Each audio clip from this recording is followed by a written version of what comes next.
Today's number, 75. That's the percentage of U.S. restaurant traffic that comes from drive-through or takeout orders. I remember saying to my ex-wife, I'd love to see a fast food restaurant in space. And she said, what fast food restaurant would you want to see in space? And I'm like, I'd like to see Five Guys on Uranus.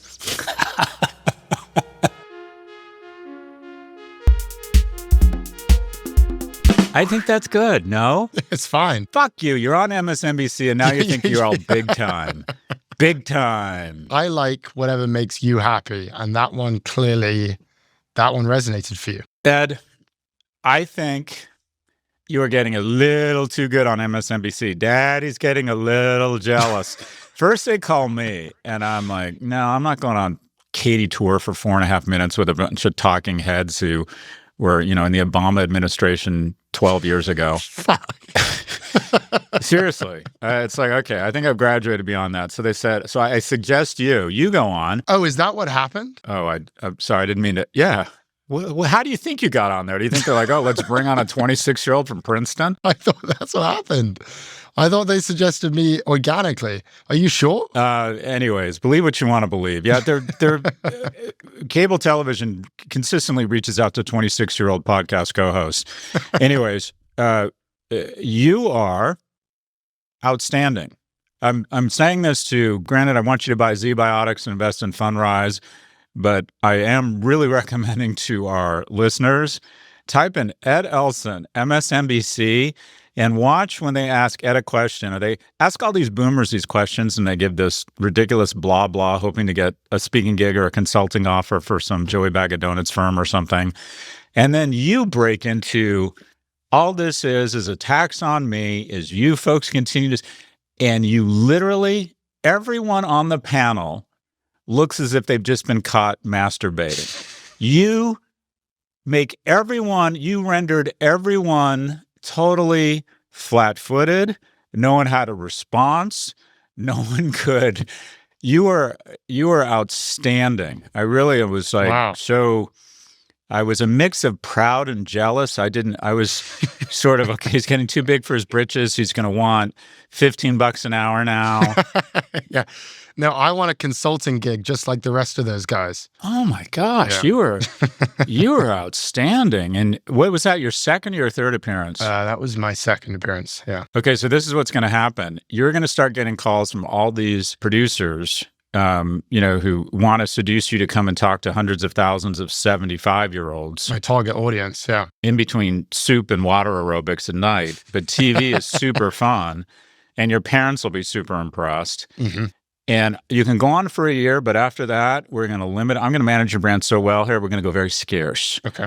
We're only going to go on with like Ando. We're only going to go on with the really maybe The View. I think Whoopi would like you. I think all the women there would love you. You would remind them of the son they wish they'd had instead of the son that's home, stealing the Range Rover with a cocaine habit. But we're going to manage your TV appearances. I love it. I need your branding help. So right now the strategy, I assume, is just pure volume, quantity over quality, take anything I can get. I think what is it we want to do here? What is the point of any of this again? It raises your profile so more people download our podcast, buy more Z-Biotic, and I can pay you more money. And to get more subscribers on The Daily Show, which is starting next week. Yeah, but we're gonna manage. I made some big mistakes. I was a total whore. I was so impressed with media that I went on a ton of media. I think it sort of cheapened my brand a little. Is that right? Did it cheapen my brand? Actually, you know what your next move is, and I hate to say this, your next move, you should go on Fox. I would love that. Despite the fact that they're the gravedigger for democracy, it's a really well-run organization. The people are really nice. I used to go on Fox every week, and I think it gives you a certain... and unfortunately, absolutely the best journalist there, the best TV host, Neil Cavuto, is just retired. But I think it gives you a little bit of cred. I think you want to get cred on both sides. I don't think you want to be on MSNBC too much because you're sort of like, oh shit, him again. I agree. We know what he's going to say. The whiny, woke liberal. There you go. Yeah. Although if you make a series of really deft moves and everything works out, at some point you might get a voiceover on the White Lotus. You might get a 10-second voicemail cameo appearance. I will absolutely take that. I hear the voiceover money's pretty good. Not for your episode on the White Lotus. They paid you what, like $20? I got paid. No, I got paid union. I got paid, I think $400 or $500, and I said donate it to it. I'm not kidding. I said donate it to a Thai orphanage or some elephant camp or something. Yeah, that'll make a difference. No, but we're gonna manage this very, very carefully. Anyways, I'm very excited. Good. Again, Ed Elson, not Olson. And thank you for recommending me. I did not know that you recommended me for that appearance. Yeah, but now, just to be fair, when people call me and ask me for referrals, I say not Ed Elson, because you're getting a little too powerful. The force is a little too strong with this one. Ed, get to the headlines. Let's start with the weekly review of Market Vitals. The S&P 500 rallied, the dollar climbed through the week before giving up some gains. Bitcoin retreated from its all-time highs, and the yield on 10-year treasuries declined. Shifting to the headlines. A U.S. trade court has ruled that President Trump lacked the authority to impose many of his Liberation Day tariffs. Duties on cars, steel, and aluminum will likely remain intact, as they were justified on national security grounds. Trump media shares fell 10% after the company announced plans to raise $2.5 billion to invest in Bitcoin. The raise includes $1.5 billion in newly issued stock, and then another $1 billion in convertible debt from about 50 institutional investors. And finally, Nvidia posted first quarter earnings that beat expectations, with revenue up 69% year over year. Shares rose nearly 5% after the company issued a strong second quarter forecast, despite new export restrictions that are expected to cut $8 billion in revenue from China. Scott, your thoughts here, starting with this new tariff court order that has basically said that these tariffs that Trump has come up with are illegal. Well, the Constitution is late to the party here, but it's a welcome guest. And I found this really encouraging, that the gears of justice grind slowly, but they do grind on. And basically the court said that only Congress, not the president, has the constitutional authority to regulate commerce with foreign nations, and that emergency powers, when they're clearly just a ruse, are not emergency powers, and they don't override this. And a bunch of companies that have been in sort of like ground zero in terms of this toxic uncertainty that's plaguing the nation, and some stocks right now, lifted pretty seriously. Apple and Amazon each rose about 3%. Chip stocks were up. So I was really happy to see this, just when I'd sort of given up hope that, oh, wait, the president can just run roughshod over the law. The Constitution showed up and said, no, not so fast, girlfriend. So I was really happy to see this. Any thoughts, Ed? The way Trump did these tariffs, he did it under this framework called the International Emergency Economic Powers Act, which allows you to implement these tariffs, but there has to be an emergency. I mean, it's literally in the name. And the law literally says, this is only legal if it is in response to, quote, an unusual and extraordinary threat to America. And there was no unusual or extraordinary threat here. I mean, Trump said the threat was the trade deficit that we have with many other countries.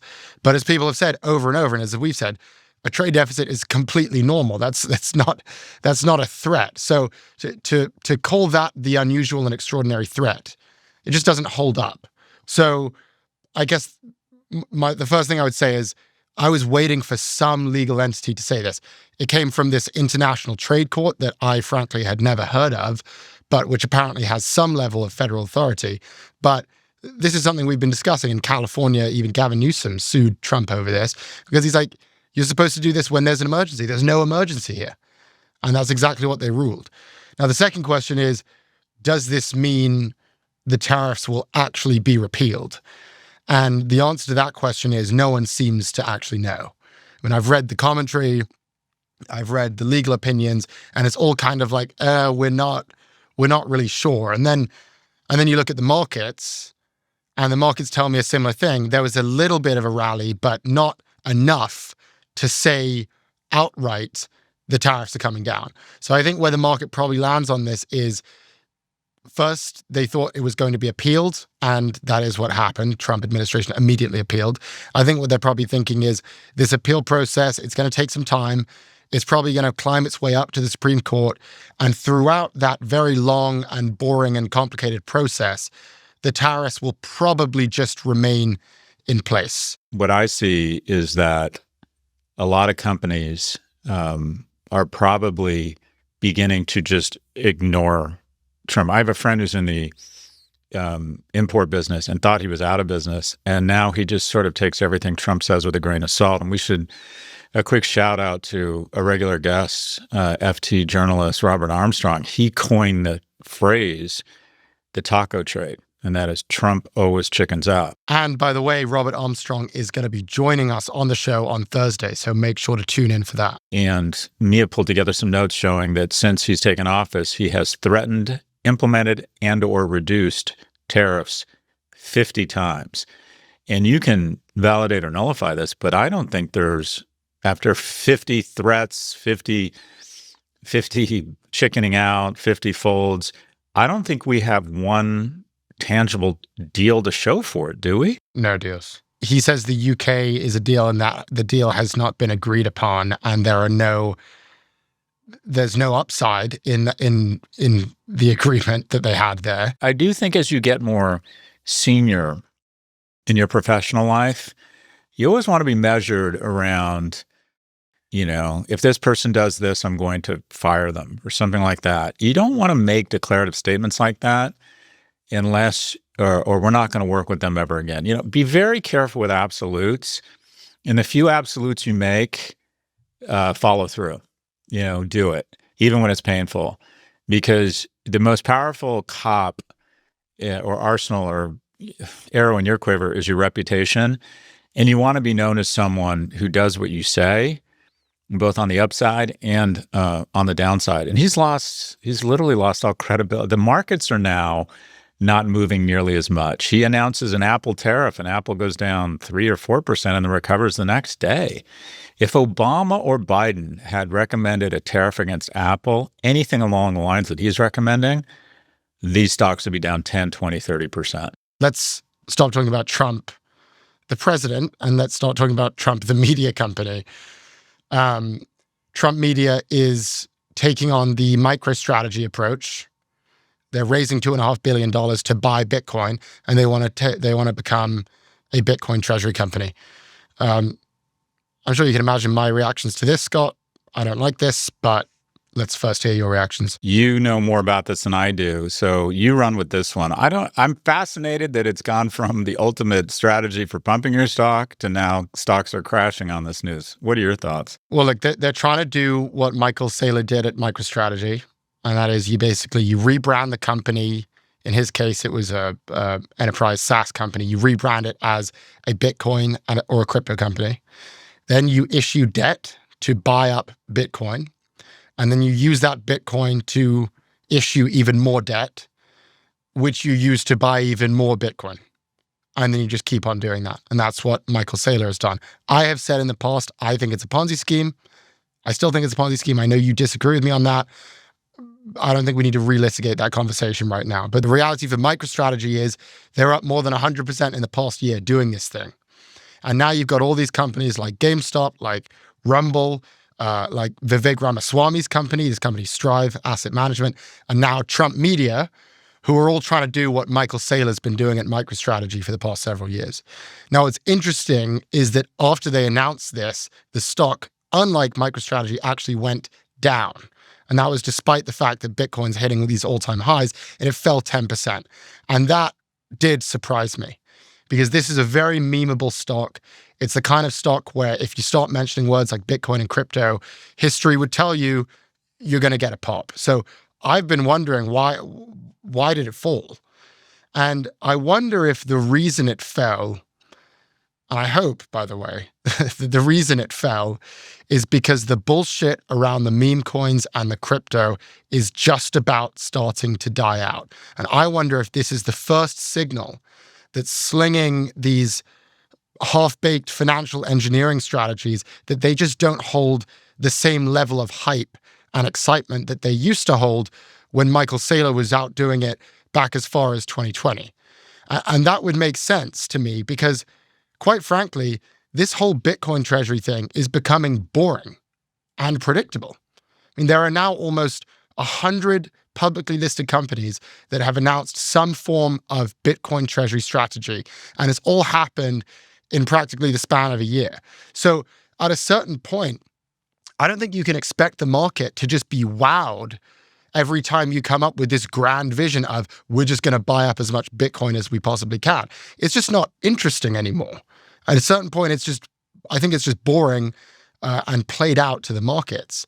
And it's funny because this goes back to our conversation with Michael Saylor, where I asked him, what is actually interesting to you about this and about this strategy?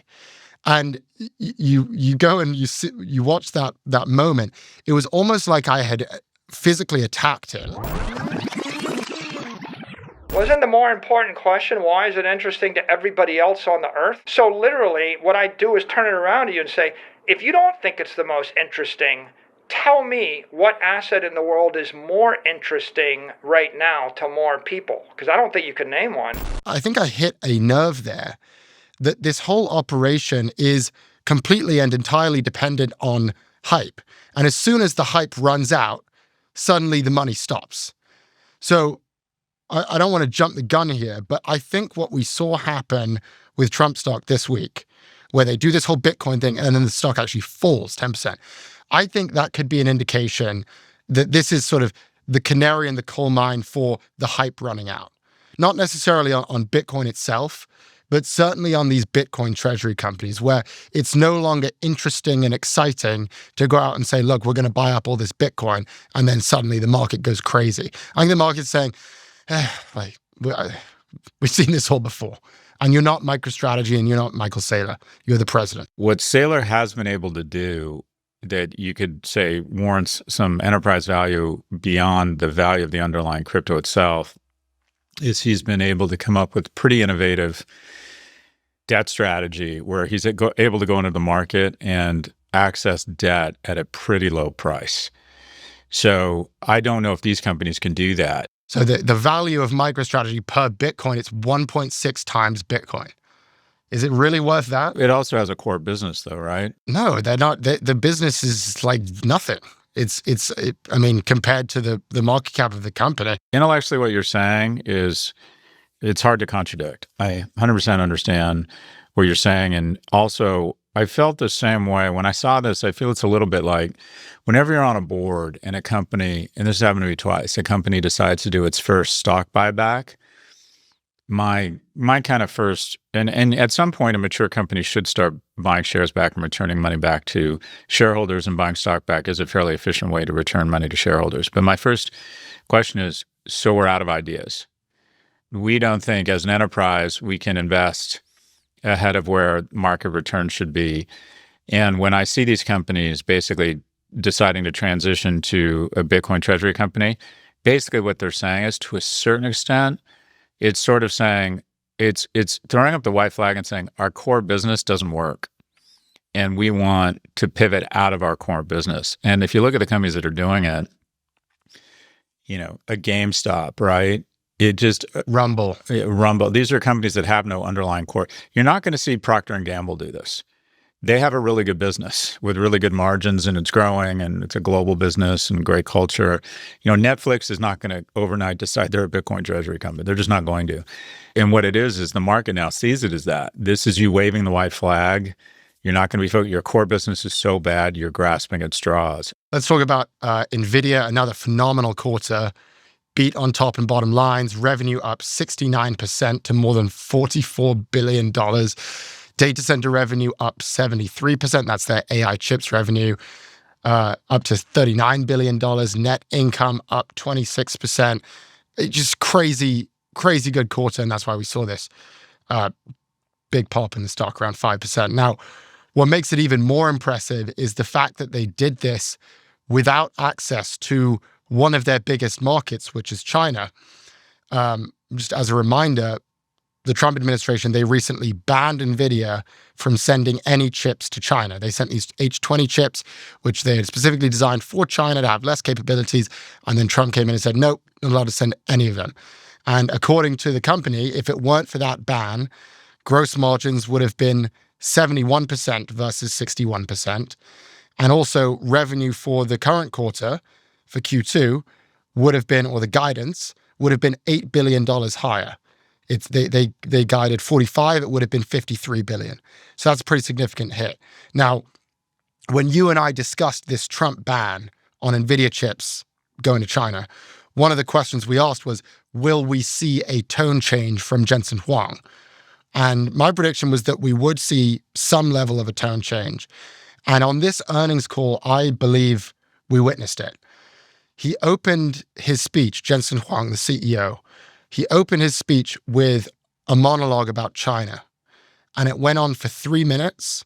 And his total comments, the total length of time that he spoke, was 6 minutes. So he spent half of his time right at the opening talking about China and what a bad policy this is. I'm not going to play you the full thing he said, but let's just play you a little bit of what he said and let's get your reaction. China's AI moves on with or without US chips. It has the compute to train and deploy advanced models. The question is not whether China will have AI.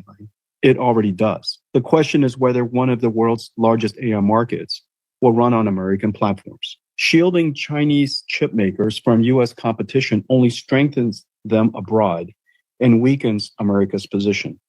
Export restrictions have spurred China's innovation and scale. The AI race is not just about chips. It's about which stack the world runs on. As that stack grows to include 6G and quantum, US global infrastructure leadership is at stake. The US has based its policy on the assumption that China cannot make AI chips.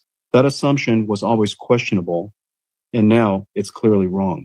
So just to clarify, at the end there, he did do a bit of, oh, Trump's great, but we're hearing that pretty loud and clear. He said that the policy from the US is wrong. It was based on an assumption that is wrong. Any reactions to what he said there, Scott? He's got to thread the needle with Trump because he went on the grift tour. He went on the Gulf grift trip, but Tim Cook refused. And I don't think it's any accident that a week later, Trump is having a temper tantrum and levying or threatening to levy tariffs on Apple. So he's, at the same time, Jensen is really powerful. Jensen, it's now the most valuable company in the world. It kind of embodies U.S. innovation. They're a juggernaut. Jensen is arguably the most powerful person in business right now. I'm of two minds here, and it'd be interesting to have a trade expert because there's a really solid argument for free trade that, okay, if we give them our chips and they don't have the incentive to develop their own chips and their own LLMs, they end up buying more of our stuff and they don't develop technical equanimity or technical equivalence. That by sequestering them or creating an embargo against China for our most advanced chips, we just gave them sort of a burning platform to create their own Manhattan Project around developing their own chips and their own LLMs. And in almost no time, they spun up something kind of the Chinese version of AI. 80% is good for 50% of the price or a lot less. So there's an argument that free trade, that it just makes sense to sell into them. Now, having said that, I just did an interview with Patrick McGee. He had a really interesting point, and that is Apple, since Apple's gone into China, it has upskilled and trained 24 million people. So it's upskilled and trained in kind of advanced manufacturing capacity, every job to try and pull together all these parts in what is probably the most complex supply chain in history. And he believes that the echo effect of that, or the spillover, has essentially built the Chinese tech community. The Xiaomi and Huawei would not be what they were without the ecosystem that basically Apple financed in terms of human capital. So the question is, do you do shareholders a solid in the short term going into China? 100%.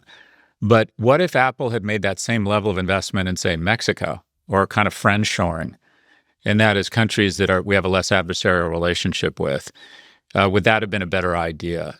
So I'm of two minds here. I really don't have an answer around. I mean, Jensen is doing what every CEO, he's coming up with thoughtful, earnest reasons why he wants to get his stock higher and why he wants bigger markets. So, but I don't know if this is, I think there's really solid arguments on either side. What are your thoughts? I'm totally with you that he makes a really compelling argument, and there are compelling arguments on both sides. And his point is, it's happening anyway. Would you rather they're building this stuff on the American tech stack or the Chinese tech stack? But honestly, I feel like that ultimately where this goes is we're talking about national security threats. We're talking about stakes. We're talking about existential threats here. That's what we're all worried about. the only real solution is that we're friends with China. I agree. Like, it goes back to what you've said about we need to kiss and make up. It's like we're sort of, I don't know, we're pinching pennies if we're talking about how to sort of slalom our way through AI chip strategy and a trade relationship in terms of AI with China. If China's an existential threat or a national security threat to the US, like, we've got bigger fish to fry. We need to be friends with China. And now that the AI race is happening, well, all we know is both countries are going to develop AI at an exponential pace. And that's a scary concept. So do we want to live in a world where we're friends or adversaries? What Patrick also said that kind of opened my eyes was he said that U.S. companies are run for profit, whereas the priority for Chinese companies is control. National unity as well, yeah. They're not as worried about, it's like, if we don't mint as many billionaires, that's fine. We're not in the business of minting billionaires. We want companies to be profitable. We want people to make money here, but we're in the business of what we think is best for China, which is that we stay in control.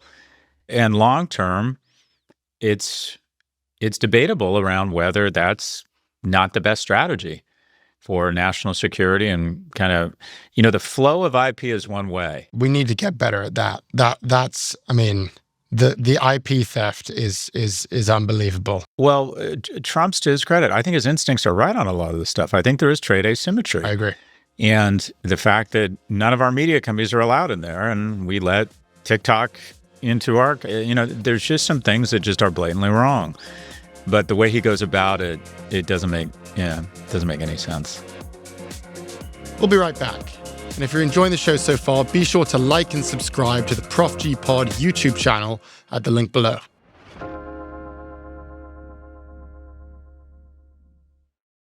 Support for the show comes from Ferragamo. People say dads are impossible to buy gifts for, but I'm here to tell you to put down the beard oil and garden tools and listen closely. The secret to shopping for your dad is to find something well-made, thoughtful, and built to last, like a classic pair of Ferragamo shoes. Their collection of men's shoes strikes the balance between casual style and sophistication. That's what makes Ferragamo shoes the perfect gift. They're classic, timeless, and always on point, like a reliable companion that helps you walk with confidence through life's most important moments. Each model is crafted with premium materials, and you can find one to complete any look for any occasion. For example, you can enjoy a good scenic drive even more while wearing a pair of driver loafers from Ferragamo. They offer a relaxed yet refined look made from artisanally aged calf leather. They're flexible and lightweight and come in a variety of rich, deep shades. Ferragamo shoes represent the perfect blend of functionality and luxury tailored to enhance your everyday wardrobe. This Father's Day, find him a piece that reflects your enduring bond. Shop in the boutique or online at Ferragamo.com/Father's Day. Support for Prof G Markets comes from Vanta. Trust isn't just earned, it's demanded, whether you're a startup founder navigating your first audit or a seasoned security professional scaling your GRC program. Proving your commitment to security has never been more critical or more complex. That's where Vanta comes in. Businesses use Vanta to establish trust by automating compliance needs across over 35 frameworks like SOC 2 and ISO 27001. They centralize security workflows, complete questionnaires up to 5 times faster, and proactively manage vendor risk. Vanta not only saves you time, it can also save you money. A new IDC white paper found that Vanta customers achieve $535,000 per year in benefits, and the platform pays for itself in just 3 months. You can join over 9,000 global companies like Atlassian, Quora, and Factory who use Vanta to manage risk and prove security in real time. For a limited time, our audience gets $1,000 off Vanta at vanta.com/markets. That's VANTA.com/markets for $1,000 off. We're back with Prof G Markets.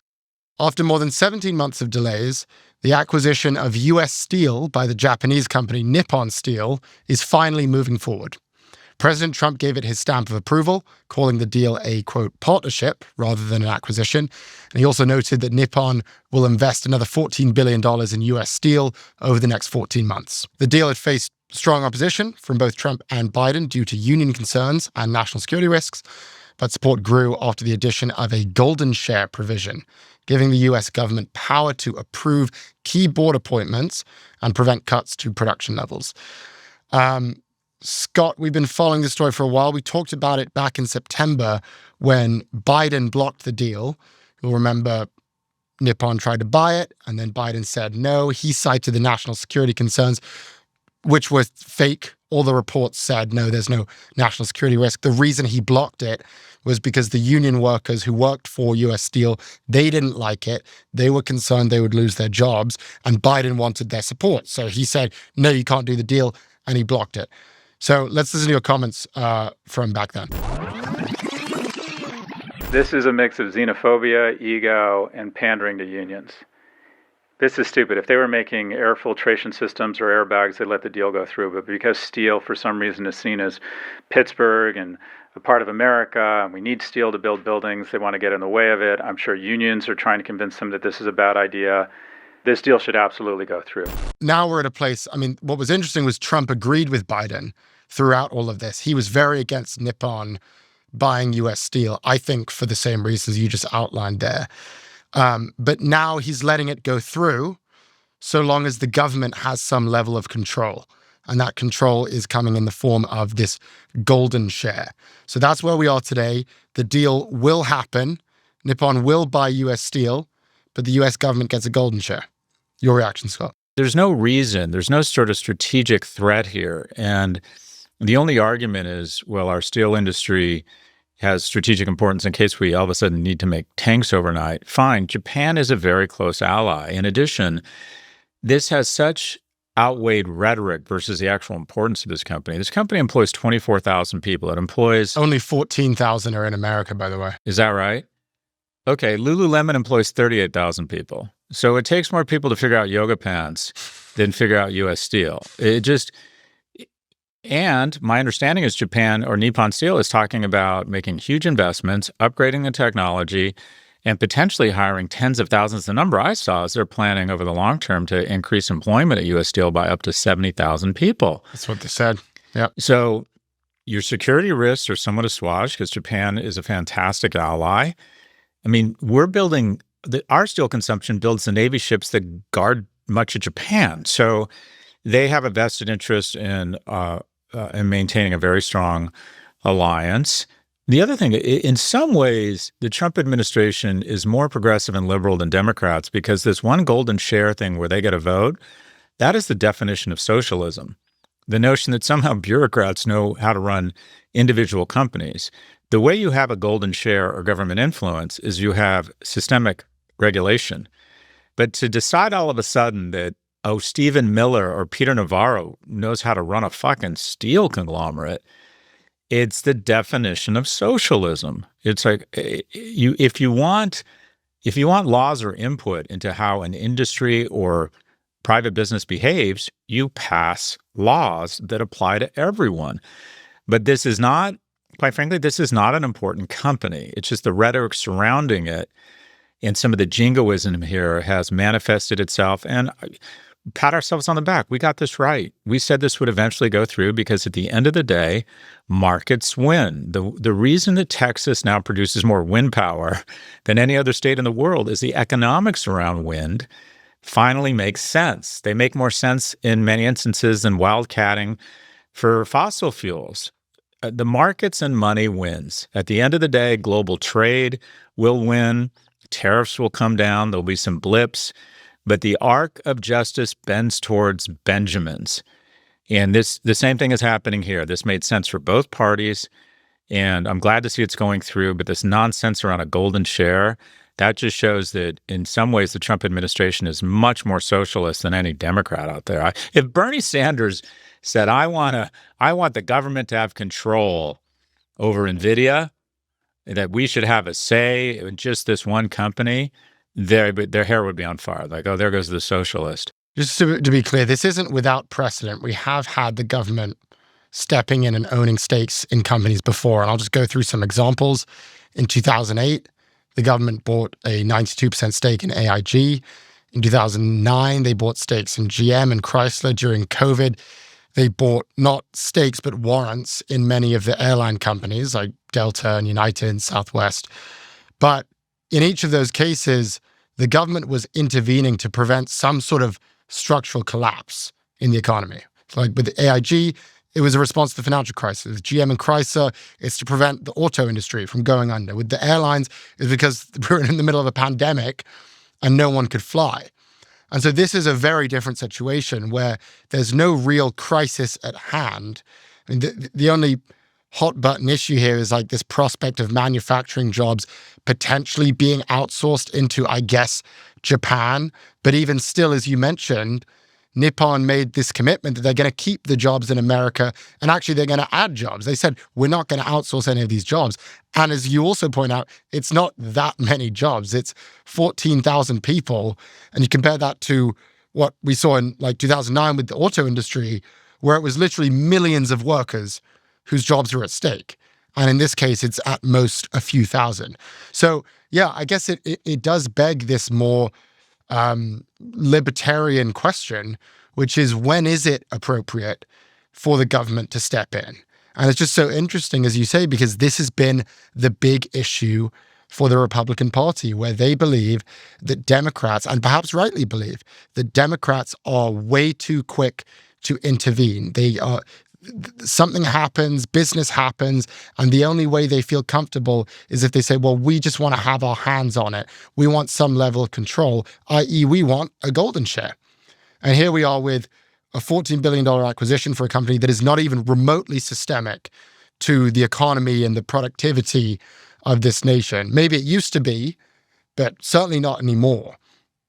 And the Republicans and Trump say the only way we're down for this is if government controls it. So Scott, how would you answer that question? When is it appropriate? When is it right for the government to step in? And I guess you already said it. The government should not be stepping in here. I still believe you let businesses go out of business. The one I fucking hate is them bailing out the airlines, where the CEOs had taken about $150 million in compensation and had done all these share buybacks with their excess cash when things were going well through the aughts. And then the COVID crisis comes along and they decide, we're all in this together and we need handouts. So when you have capitalism on the way up and socialism on the way down, what you have is neither. What you have is cronyism. So I'm a big fan. We have very strong bankruptcy laws of letting companies go out of business. As a matter of fact, the thing that really screwed your generation is that we didn't let more businesses go out of business in COVID. You should have been able, granted you were too young, but your older sister should have been able to walk into a restaurant or Brooklyn real estate in Manhattan or Brooklyn and say, this is selling for 40 cents on the dollar because the baby boomer got fucked, as happens regularly in economic cycles, which transfers capital from the incumbents to the entrants. That is a natural part of the economic cycle. But instead we said, no, bail everybody out. Do you realize I had just started Section, our AI upskilling company for the enterprise. And we just raised, what did we raise? We raised $30 million from General Catalyst. And our CFO came in and said to me, sign this paperwork. I'm like, what is this? We're going to get $260,000 from the CARE Act. And I'm like, what? She said, yeah, any company, if you just sign here and agree to not lay off employees, you get a certain amount. We were going to get $260,000. And to my board's credit, we looked around the table and we said, we're all wealthy. This company is overfunded. We're not taking the after-school budget of a large public high school. And we said no. And granted, I'm doing a lot of virtue signaling here, but this is a true story. And guess what, folks? They never audited anybody. And then there's fucking Shake Shack taking tens of millions of dollars, and they rightfully get called out for it. But basically, they bailed out every incumbent. And the beautiful thing about the markets and capitalism is we believe in winners and losers. And with losers, there's opportunities. Specifically, there's opportunities for young people who want to come in and buy stuff on the cheap, buy houses that have gone through disruption. They want to go into Miami real estate and have their chance to pick up a condo for $100,000 in the design district and have it be worth $600,000 10 years later. But since the great financial recession, the incumbents, i.e. old people, refuse to let any one industry fail. In my opinion, it's nothing but, again, another transfer of wealth from the young to the old. I absolutely think you should let these companies go out of business. Or you just, in this case, just let business do its thing. Don't chomp at the bit to get involved as government. And the argument that you always hear whenever there's some level of government intervention, which I think is a good argument, is this is a slippery slope.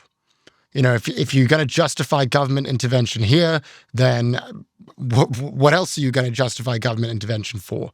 And if we're justifying government intervention for an ally buying a basically small to mid-cap American company because they're Japanese and because the company is old and gives off vibes of, patriotic America and sort of reminds us of the golden age. And that's our justification for the intervention, not national security risk, which was proven there is none. There's no national security risk here.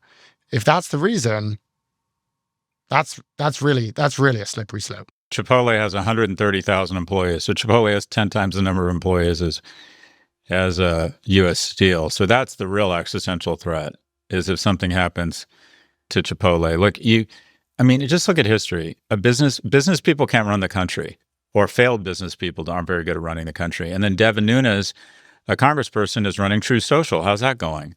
It's a different skill set. And when industry or when politicians get drunk on their power and start believing that they can run business, you lose the violence. The key here is the violence of full body contact competition, where people have a vested stake and they see downside and upside, and they have greed and fear, and they constantly make thousands of decisions every day to offer an amazing product and do their best to put their competitors out of business. That creates great companies that have appeal overseas, grow their markets, better profits, and hopefully more tax revenue that creates a base for future companies. But when governments get involved, whether it's the UK subsidizing DeLorean or Obama subsidizing, Solyndra, it usually doesn't end well. We'll be right back. And if you like the show, please let us know in the comments and tap the subscribe button below to get new episodes.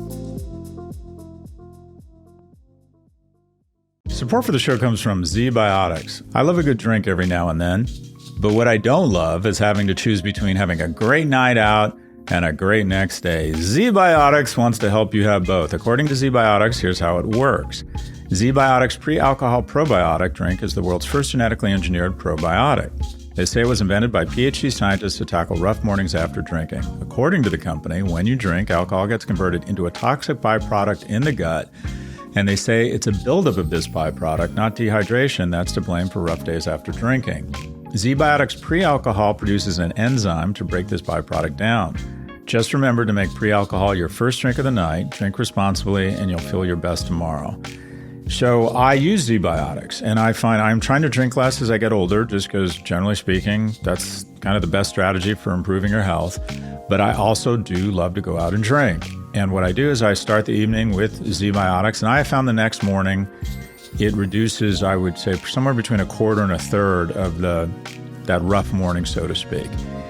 Go to zbiotics.com/Prof G to learn more and get 15% off your first order when you use Prof G at checkout. Z-Biotics is backed with a 100% money-back guarantee, so if you're unsatisfied for any reason, they'll refund your money, no questions asked. Remember to head to zbiotics.com/Prof G and use the code Prof G at checkout for 15% off. Support for the show comes from Mercury, the banking product that feels extraordinary to use. When you're a startup founder getting your business off the ground, the last thing you want to be doing is toggling between a dozen apps and clunky banking services that can barely keep up with your needs. Enter Mercury. Mercury is the banking product made by entrepreneurs for entrepreneurs. What makes it so special? Well, Mercury isn't technically a bank. They provide banking services through partner banks and are able to focus on delivering well-designed software that helps navigate some of the tedium for you. Because when your finances are simple, your mind is free to focus on the real work of growing your business. With Mercury, you get the tools you need to operate at your best, scale your business, and keep your spend under control. Visit Mercury.com to join over 200,000 entrepreneurs who use Mercury to do more for their business. Mercury, banking that does more. Mercury is a financial technology company, not a bank. Banking services provided by Choice Financial Group, Column NA, and Evolve Bank and Trust, members FDIC. The IO card is issued by Patriot Bank, member FDIC, pursuant to a license from MasterCard. We're back with Prof G Markets. Elon Musk's brain implant company, Neuralink, is raising $600 million in a new funding round that values the startup at $9 billion. That is more than double its $3.5 billion valuation from late 2023. The company is currently in early human trials of its implant designed to help people with spinal cord injuries. 3 patients have received the implant so far, and more volunteers are in the pipeline. However, the device is still far from commercial release.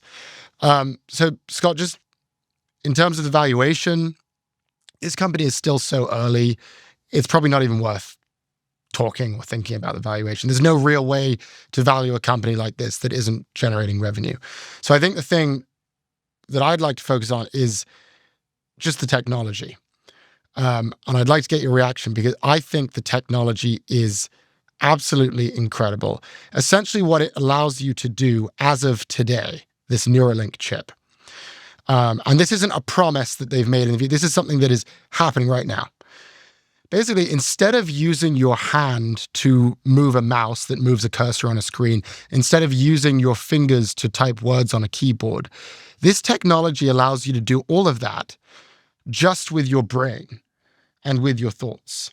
And what they found is, I mean, it's essentially connecting your brain directly to a computer interface. And they found that the best use case right now for this technology is to help people who are physically paralyzed. And there's one guy, they installed this chip into this guy who has ALS, which basically means that you can't move anything except your eyes. Like he can't talk, he's completely immobile. And he put out a video explaining the experience. And I just want to play you a short clip that I think kind of demonstrates how this technology works and why I believe this is just incredible. Hi, I am Brad Smith. I'm the 3rd person in the world to receive the Neuralink brain implant. I'm also the first person with ALS and the first nonverbal, which means that I rely on it for all communication. I am making this video using the brain-computer interface to control the mouse on my MacBook Pro. This is the first video edited with the Neuralink and maybe the first edited with a BCI. This is my old voice narrating this video, cloned by AI from recordings before I lost my voice. The full video is on YouTube and anyone can go search it up and check it out. And you see how this thing actually works. But in short, this guy was unable to move or speak or communicate with anyone. He has a fully functioning brain, except for he cannot move any parts of his body. And this has basically unlocked his ability to communicate with people. I'm just like blown away and inspired by the technology. More of this, no? Kara Swisher calls it good Elon. This is good Elon. You want someone with this type of vision and ability to attract capital working on some of our biggest problems. This is a big problem. I have someone in my life that struggles with multiple sclerosis and is fine now, but I wonder what's that going to be like in 10 or 20 years.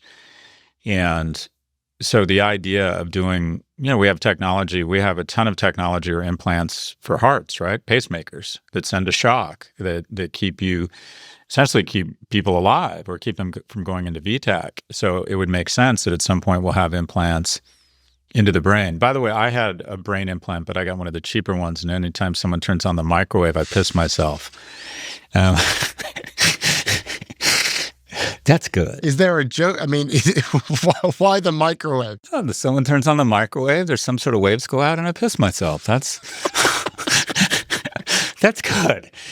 God, yeah, Jesus. You're so big time now. You're like getting so intense. No, I'm just trying to understand you.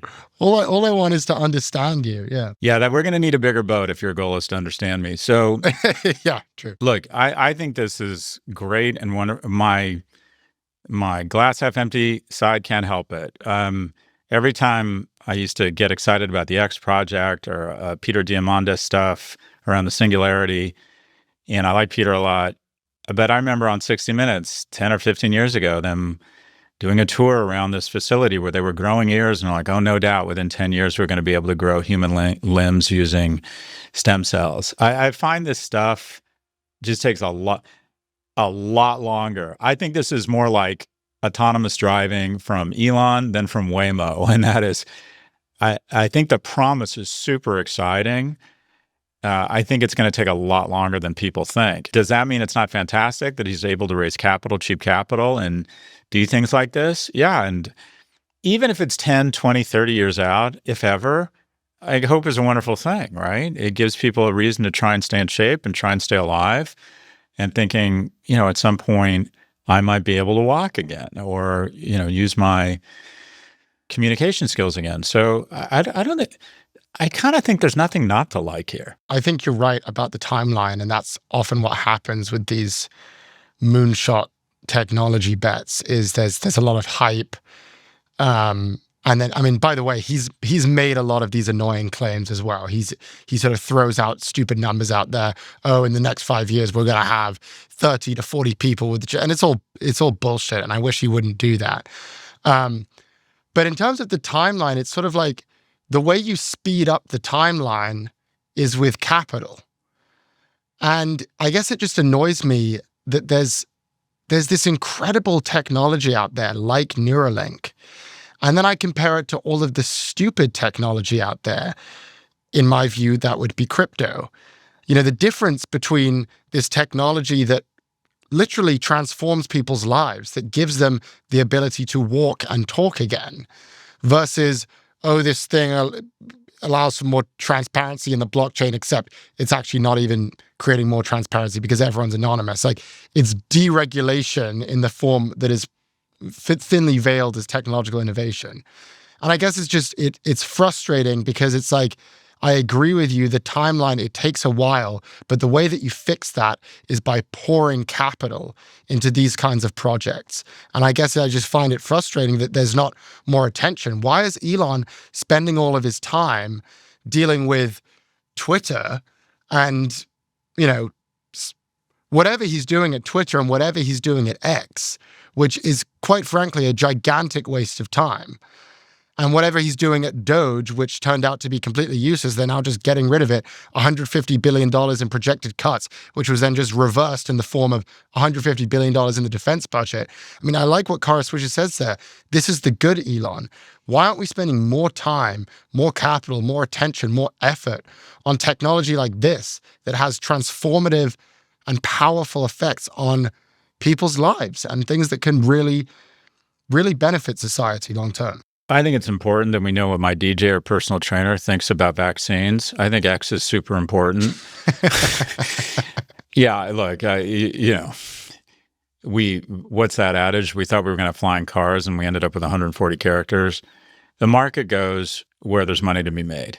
And there was money to be made in capturing people's attention, rewiring the brain of the young male or female such that they needed that constant dopa hit and could get it on a screen. That's what's essentially everyone calls it an attention economy. It's an addiction economy. It's just attention is the metric, as opposed to investing more and more in healthcare. Now, what the pharmaceutical industry would say is that, no, we're an example of capitalism at work because if you can turn someone HIV negative, they will pay a lot of money for that, and so will their insurance company, and that creates a tremendous amount of capital for wonderful research. And what I would argue back is that without government research through, the National Institutes of Health or the CDC, you're going to see a substantial slowing in these types of breakthrough, incredible technologies that benefit humanity, because typically these types of breakthrough technologies don't make economic sense in the short run.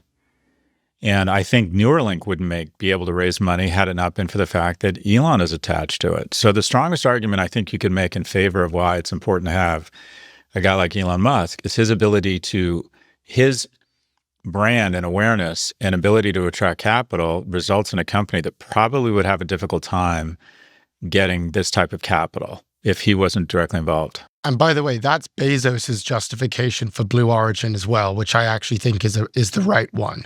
He wants to get involved in the business that is the most capital intensive with the longest time horizon, because as the richest guy in the world, he's the only one who can really do it. That's sort of his thinking with, it used to be that the government took on that role with NASA. He's like, well, the government isn't going to do that. I've got all this money. I'm going to be the new NASA. And I know you've had issues with that. I actually think it's a great justification. And I think it's true. Elon Musk is in the position. He's the one that can do this because he's so rich and because he can raise so much money. So they should be going after the most capital intensive projects, which have less immediate time horizons for returns. Thought experiment. Would you invest in this? Neuralink? Yeah. No, not at $7 billion. I don't understand enough about the business. I mean, it would be a trade. I think this company might change the world, but I think on an IRR basis, it's going to take a lot longer than people think. If I were to invest, it would be under the belief that in the private markets, I'd be able to double it in 2 years and get out. That's why they're not getting funded because, as you rightly point out, it's too long of a time horizon. I just think this stuff is so incredibly, and to a certain extent, the Bezos speech that he gave that you recited is a little bit like his speech of why he's moving to Florida because he wants to spend more time with his pop. And the reality, in my opinion, he's sending Katy Perry and Gayle King into space to beta test his launch vehicle for satellites. And if Katy Perry blows up, no one's really going to miss her. So he gets to beta test. Can someone clip that? Let's put that on every social media platform. I'm convinced aliens replaced her. That is not the Katy Perry I know. I don't know if you've seen her performing recently, but something's gone wrong there. Yeah. Anyways, I don't think he's doing it for all mankind. I don't think Bezos is doing it for all mankind, and he's the only one that can finance it. I think he's hoping that his Project Kuiper, which we've talked about, is going to be a competitor to Starlink. I think this is, again... rich people wanting to make money. That's fair. Yeah, and that's fine. That's an important part of capitalism. Let's take a look at the week ahead. We'll see factory orders and the US trade deficit for April, and we'll also see the unemployment rate for May. Scott, any predictions? I just think this taco movement is so interesting that I think you're going to see a bunch of Trump tantrums where he'll just make these outrageous claims around tariffs, and the market is going to begin to yawn. The market is going to stop. And you saw Apple go below 200. I think Apple comes back, not to where it was probably, but essentially all of the Trump trade or all of the Trump tariff reduction or hits or dents that some stocks have taken, those stocks recover. And taco, if you will, the taco phenomena, the market is wising up to it the same way as you pointed out. The market is wising up to this Bitcoin exchange arb that there is no arb there. It's kind of a sleight of hands. That you're going to see a bunch of ridiculous statements around massively increasing tariffs where certain stocks should absolutely crash and, they won't. Thank you for listening to Prof G Markets from the Vox Media Podcast Network. Join us on Thursday for our conversation with Robert Armstrong, only on Prof G Markets. Taco trade.